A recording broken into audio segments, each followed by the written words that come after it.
चंद्रहासोज्ज्वलाकरा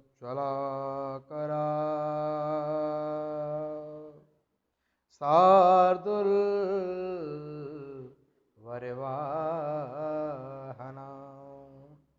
कात्यायनी शुभं दद्यात् देवीं दानवघातिनी।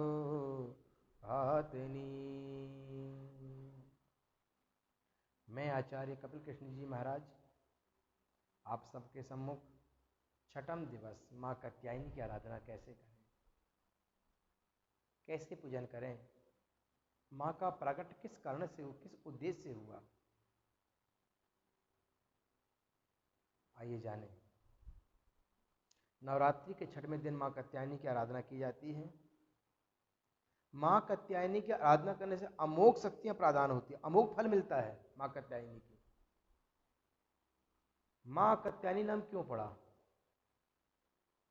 इस संसार में जब बड़े बड़े राक्षस सुम मनुष्य में जैसे राक्षस महिषासुर नाम का राक्षस जब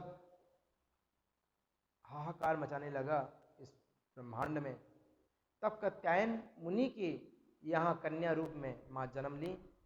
तो माँ कात्यायन मुनि के आश्रम में जब जन्म लिया माँ, तो कात्यायन मुनि की पुत्री कहलाने से माँ का नाम कात्यायनी पड़ गया।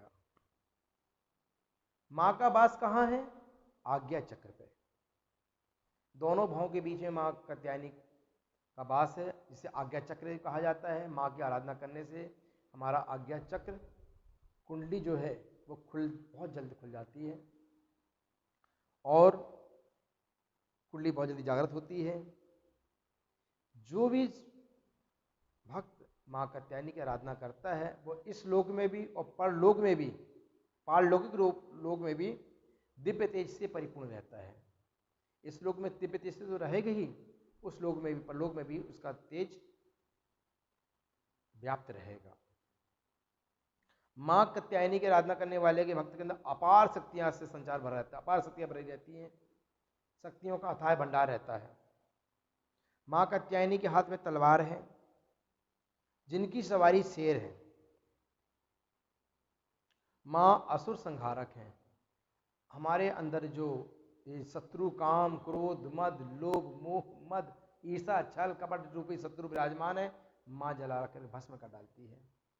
जिस कन्या का विवाह नहीं हो रहा है, विवाह में बाधा आ रही है, रुकावट आ रही है, वह कन्या भी माँ कात्यायनी की आराधना जब करेंगी तो माँ कात्यायनी प्रसन्न होकर के शीघ्र विवाह संपन्न हो जाता है। माँ कात्यायनी की आराधना गोपियों ने भी किया था कृष्ण को पाने के लिए। गोपियों ने जब आराधना किया तो माँ कात्यायनी उन पर प्रसन्न हुई और उन्हें कृष्ण मिले।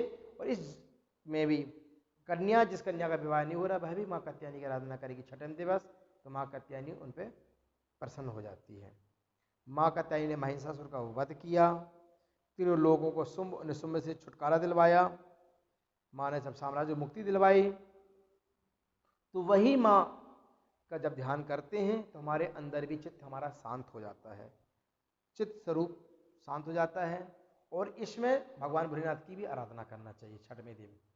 जब महाभोलेनाथ की आराधना करने बैठते हैं तो माँ कात्यायनी बहुत जल्दी प्रसन्न होकर के आपको मन चाहा इच्छित फल वरदान दे करके प्रसन्न होती हैं और आशीर्वाद देती हैं। इसमें सप्तशती का पाठ भी किया जाता है, जिससे आपकी मनोकामना पूरी होती है। नवरात्रि में सप्तशती का पाठ करना चाहिए और छठम दिवस तो विशेषकर खासकर पाठ करके माँ को प्रसन्न किया जा सकता है।